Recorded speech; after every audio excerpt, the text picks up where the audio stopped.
afternoon, everyone. Thank you so very much for joining us at the SHARE conference. I'm Dana Telsey of Telsey Advisory Group, and I am thrilled to be here today with Ron Johnson, the founder and CEO of ENJY Technology, and Fareed Khan, the CFO.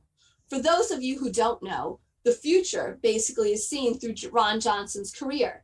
He's about moving towards the future with brands like at Target, channels like at Apple, and now business models like at ENJY, where he's reinventing convenience at home as the next disruptive channel in retail. He just announced the launch of the Smart Last Mile solution that's first to come in the fourth quarter, bringing speed, convenience, and personalized experiences for reimagining how we're all going to consume products. His partners are exceptional, the strength of certainly what we see in technology. Ron, tell us about how you're viewing ENJY Technology. What's happening with this unique concept where you're disrupting the retail channels to offer commerce at home, supported by your mobile stores? Tell us about the evolution and the trajectory. Thank you, Dana. It's great to be on the conference. You know, it's interesting. I've been a retail student participant for 4 decades now. And I've had a chance to work with a lot of different companies, but I've never personally invented a channel. And I thought that would be a great capstone to my career. You know, when I was younger, my first job in retail, I saw Mickey Drexler invent the modern specialty store with the Gap in 1984. And as we know, for 2 decades, specialty retailing was one of the hottest investments you could make as people transitioned from department stores to specialty stores. A few years later, big box stores started to emerge. You know, I was there when Best Buy built their big electronics stores and Toys R Us started to expand, and Price Club and Costco and Sam's Wholesale. All these became new channels. I watched Amazon invent kind of the online channel in the 90s. But when you think about channels, to switch shopping behavior, it takes decades for these things to mature. So people thinking about ENJY should be thinking about a multi-decade opportunity to reinvent how they shop. Where I see the world going, and what I think we've proven out in our first 7 years with ENJY, is that more and more people are going to start from home and order a product. We saw that during the pandemic accelerated. 25 out of 100 purchases now are bought online. But up until now, all customers have had is the choice of to the door, a delivery, a brown box at the door. We imagine a world where you have a lot of products delivered like that, but also a chance to have an experience, a full retail experience in the home. So we bring the entire store to your home and now go through the door. And we're doing this for companies like Apple and AT&T in the US. We're doing for British Telecom in the UK, for Rogers in Canada. And it's been unbelievably successful. Customers love it. Lifetime NPS 88. Partners asking us to expand, right? And for us, a business model that's on the verge of profitability. Next quarter, for the first time, we'll achieve mobile store profit, which is our primary economic engine. And then as we add more stores, we'll just have more and more profitability cover our EBITDA. But the big news we announced 2 weeks ago, Dana, was the Smart Last Mile. And what that means is our partners have come to us and said, Ron, since we've already consigned you inventory, since you already manage mobile inventory in the market, can you do our to-the-door deliveries in addition to our through-the-door experiences? Can you manage our whole last mile for us? You can expand how much bigger of an opportunity that is for us. But we want you to always try to convert that to an experience, because the partners benefit with engagement. You know, AT&T wants us to get someone onto a new phone, to go to broadband in the home, to upgrade to an unlimited plan. Apple wants us to introduce the world of services. Well, when you're at the home with a trained expert, you have a chance to do that. So the way to think about ENJY is we operate a network of roving mobile stores in every city we're in. That could be up to 100 stores, a network of stores that we know live how much inventory, what inventory is in them. They carry consigned inventory. They're operated by a trained person. They can go to a customer on demand in as fast as 15 minutes. This is really revolutionary. This is bringing the store to the home when everyone else is racing to deliver a product. You know, and these product delivery companies have been pretty valuable.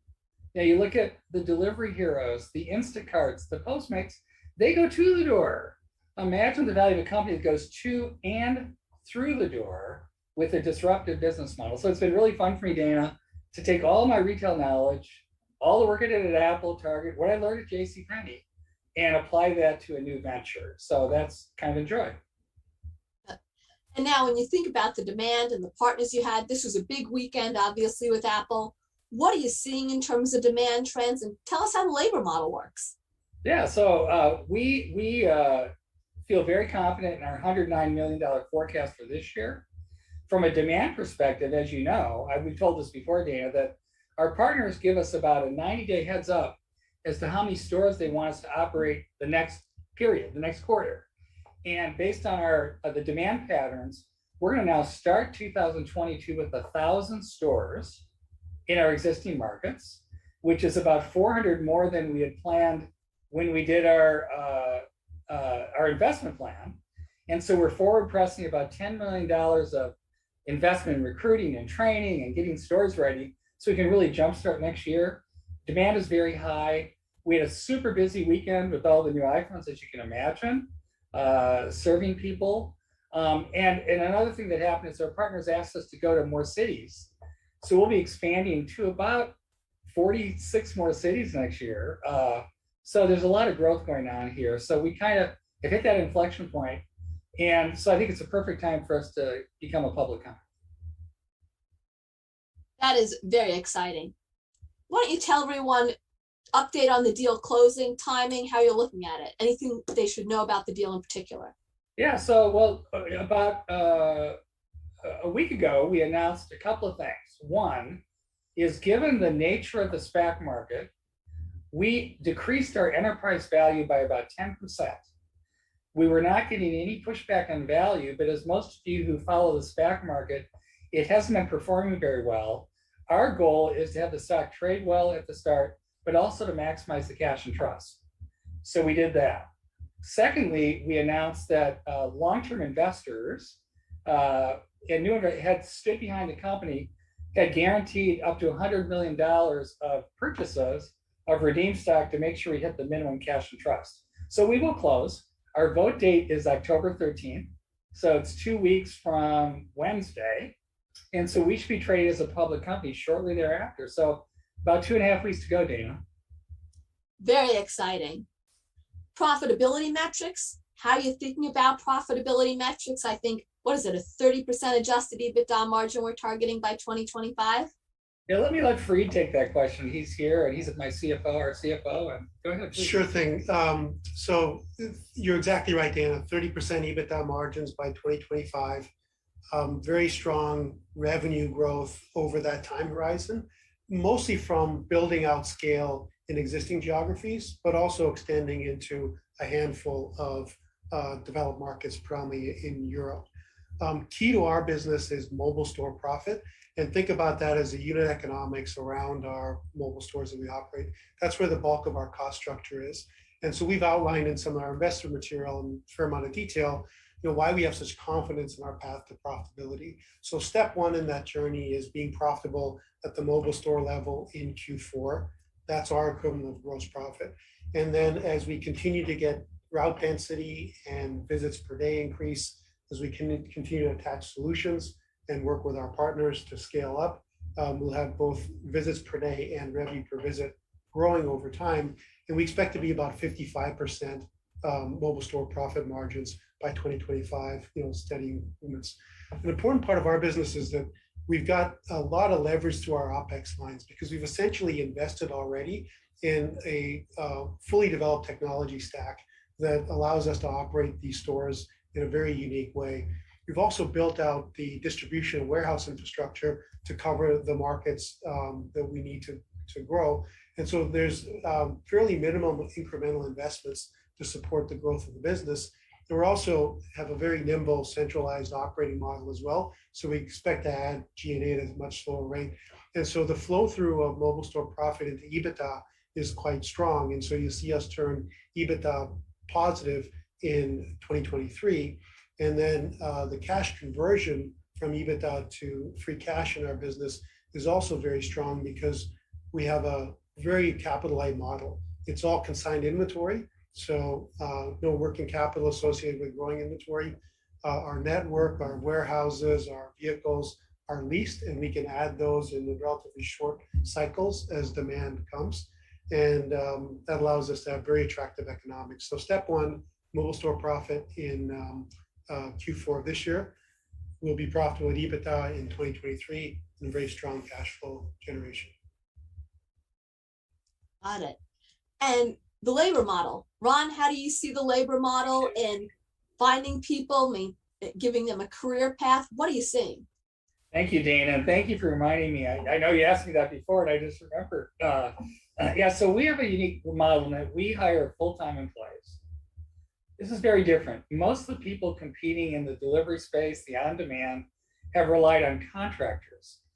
In the short run, that's a nice little model because you don't have any fixed cost. But as we're seeing, the survivability of that is really under assault in a variety of ways in a variety of markets. And so we made a decision from day one to hire full-time employees and take responsibility for the employee experience. Now we're doing that for a couple of reasons. One, it's the right thing to do for people, but more importantly, our product is the experience. And I learned from my time at Apple to deliver a great experience, you need to have really well-selected, well-trained, motivated people that are encouraged to spend a career with us, right? Or at least a better part of the career. And so we have a full-time model. Now, as important as the people are, it's the biggest challenge facing the business today, as it is with any customer-facing business. We hear that all the time in restaurant, hospitality, retail. It's hard to find people. People have not returned to work.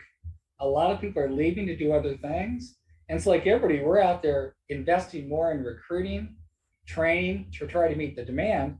And with our rapid growth, that's been the number one challenge. You know, I spend every morning 6:30 West Coast time on a call. How are we coming on our hiring for, partner A in North America? 7 o'clock. How are we coming on hiring for partner B? And so we just got to work really hard to attract the kind of talent to serve our customers. The good news is, we're looking for 1,000 people. We're not looking for tens of thousands like a lot of retailers. And the second thing is we're distributed across lots of markets. So some markets we're looking for 3 or 4 people. Some we're looking for 10. But we've got teams spread out. We're going to work really hard to hit all of the hiring targets we have. But it is the number one issue that we face. Yeah. I've always thought that one of the unique aspects of ENJY and why the partnerships work so well is you're providing a service to them, allowing them to have the confidence in what you're doing, going to their customer. It's the asset light model. You provide the services, it's convenience. How do you see your partnerships growing with the existing customers? And is there an opportunity for new industries to use your business model? Well, thank you for that, Dana. So over time, we just want to serve a greater share of our partners' customers. That's the number one thing. We've made the investment, they've made the investment, we've got the inventory, we got the trained people, we got the tools. Let's just do more. And so the way this has worked in our history and the way it'll work going forward is when we start with the partner, we might be integrated in the shopping cart. Like with AT&T, we were one of the choices: pick up in store, slow delivery, fast delivery, retail experience. Well, then they got rid of the slow delivery and they had fast and retail experience. And then it became ENJY default. So pick up in store, ENJY. Then they added the call centers. Then they added new visit types. Now we're adding to-the-door visit types. So as we gain, deeper relations with partners, they send more and more of their customers our way. The same thing with Apple. We're starting out in a very small way. We're doing next day retail deliveries for them. Hopefully over time, we'll start to do same day. We'll do to-the-door, everything, but we earn the right to do that. Our partners are such big partners that our focus is getting to critical mass with each of them. I tell the story, when I joined Apple, Apple had never sold a single dollar direct in a retail store before we launched our retail stores. That was 2001. Today, the retail stores for Apple alone are a $25 billion global retail channel. That's happened in 2 decades. If we can serve Apple and become their last mile partner, it's a really big business. So our top priority is to develop and deliver for Apple and our current partners, and then stay within our space. we've got a proven model with our carriers, right? They love the business. They keep asking us to do more. There are a lot of countries around the world that have the same business challenge that AT&T, Rogers, and BT has. So we want to go and be a first mover in Germany, in France, in Japan, in Australia, other countries around the world, and hopefully bring Apple with us, right? So that's number one job. But Dana, as you know, just as we speak, the world is moving to commerce at home. We've tried to keep this a secret, but it's happening everywhere. This weekend, I got an alert, Lovesac, one of the things, they've got Lovesac mobile stores operating in Portland and Seattle. It's a big van with Lovesac, and they come and help you how to place the couch in the kitchen. Specialized, the leader in electric bikes, is now following Rad Bikes and Van Moof. And in Austin, Texas, they don't have an independent bike distributor. You order online, they deliver the bike to you. It's exactly what ENJY does as a new way to serve electric bikes. We talked about it. Commerce is moving to the home. And I believe every luxury brand in a decade will have a through-the-door commerce at home vision. It's a question, do they do it themselves? Do they partner with someone like ENJY? And we're the leader in the space. We're kind of defining the category. We're defining how you manage mobile inventory. We're defining how you hire people. We're defining the time frame you operate. Is it same day, next day? Is it 2 hours? It's fun to be at the front end of a channel and to have a head start. And the question is, do we apply it elsewhere? Do we stay focused? That's a good debate. Got it.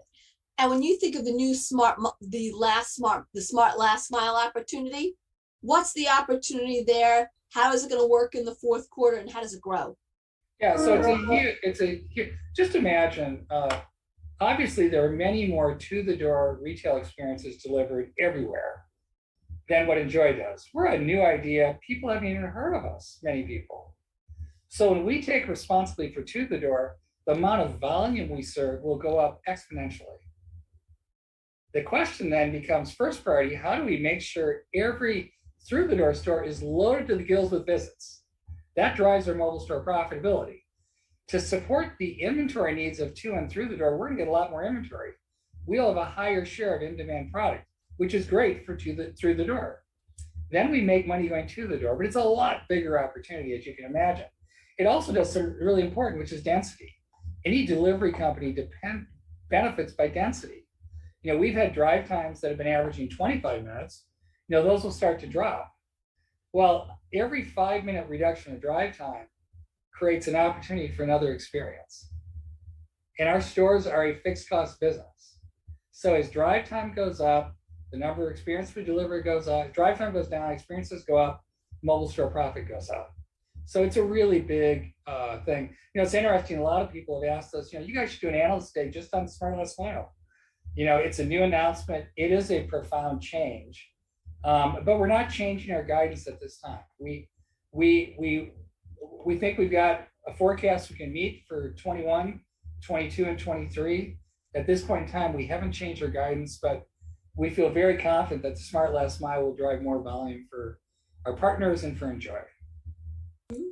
And beyond Apple, how do you see the relationships growing with existing customers like AT&T or BT or the others? Well, they're exploding because we announced, they want us to go to 100 markets this year. Well, we made the decision to go to 100 markets. They said, we want you to go everywhere you can be profitable. So we picked the next 46. We figured out how to do that. So we'll be expanding to up to 100 markets in North America next year. So we got expansion there. It's more geographic coverage. We also got expansion in visit type. That's what the to-the-door visits are, right? So you kind of take these things, Dana, one step at a time. You just want to keep growing and earning the right to do more. But we got a lot on our plate as we head into next year. I think it's super exciting because the other part is this is not pandemic related. This is business model and consumer behavioral shift where you can gain share and the data from those customers of what they have. Every retailer on the planet looks at their store traffic year over year against 2019, looks at their store volumes, sees their online volumes. Online is growing faster, right? They now know they have an option to have deep engagement for an online customer. And so people want to, as Steve used to say, go where the puck's going, like Wayne Gretzky. And So I think people all see the future. Doesn't mean stores aren't going to be a big part of it. They will be. I'm a big store lover, but commerce at home will be a big part of it too. And that just seems kind of inevitable to most of our partners and to us at ENJY. And with the labor that you do have with the personnel, the path, what is the career path that you're offering them? And is it proving, where are you getting these people from? So we're finding most of the people from where you'd expect. They've worked in an Apple store. They've worked in a retail store. They have some selling skills. They love to serve customers.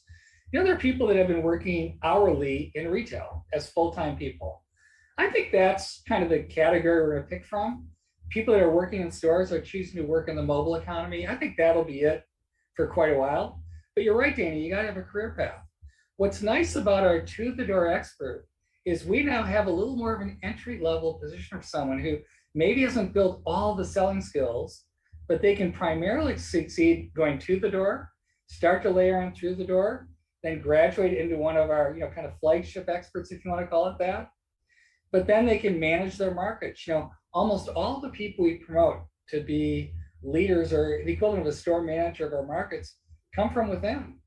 I just celebrated today, we announced 3 promotions in the Bay Area for people that started as experts. And so that's the dream, is to promote from within everybody. So people know if they start with ENJY as they start, they can move to a different geography, they can get promoted to a variety of jobs. So they start, either in fulfillment, helping with the back of house, doing delivery to the door with some experience. Then they do experience. Then they become a leader on duty, then a captain, then a market captain, then a coach, and eventually take Freed's job. I don't think that's happening for a while. I think Freed should be pretty secure where it is. Exactly. Freed, what's the biggest surprise from you, having come from your background? What's the biggest surprise to you with ENJY? I think the depth of the technology that underpins everything we do. It's a very decentralized business, right? Everything happens locally, with an expert, with customers, through the day. And but over time, in the course of 6-7 years, the wiring that's gone into the business, just on metrics, on visibility, on giving people actionable data real time to make decisions. And that's above sort of the business model. I think that's the secret sauce here that's really going to help us execute better than anybody else, because it takes time to build that. So, a newly promoted expert as a leader on duty literally has sort of the best sort of toolbox, visibility, data that's been built over time through millions and millions of visits, and they can operationalize that right away, and it's replicable in every market. Same metrics, same way of doing things. Obviously, each market is different. I think that's for the size of the business, and we're still early stage, but it's world class from a in my words, the wiring that kind of connects everything that we have. I love that word, replicable, because it means sustainable. Yeah, Dana, you're the way we've come to call it is we're a DTE business, a direct to employee. It's kind of a play on DTC. But ultimately, that's what we're able to do in a remote way with our data platform, all the new communication tools like we're doing this conference virtually. I attend most days 7 what we call store visits. I'm on a meeting with a group of the leaders on duty. I'll meet with every leader on duty that day across North America, United States, and hear them talk about, here's what's going on today, here's my experts, here's what I'm going to accomplish.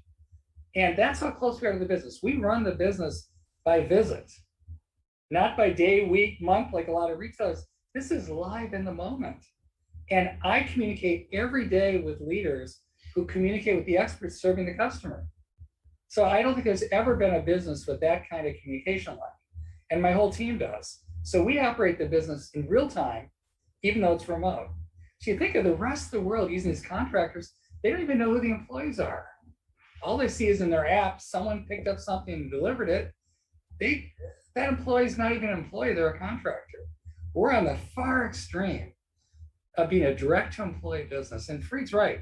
That might ultimately, you look back at business, why are they successful? this just might be it. It's a great business model, but the way we can deliver quality, motivate teams, plan career paths is quite unique. And at some point, I'd love to have everyone see that because it's really a pretty great thing. Well, I think hopefully everyone becomes customers of ENJY, because if you're close to the employee, you're close to the customer. We can't wait till October 13th and get to the other side. And I want to thank you so much for taking your time with us today. Greatly appreciate your sharing the ENJY story. The next company that's up is Penry at 1:30. And Ron and Fareed, congratulations on the success, and we look forward to continuing to track the progress. Thank you.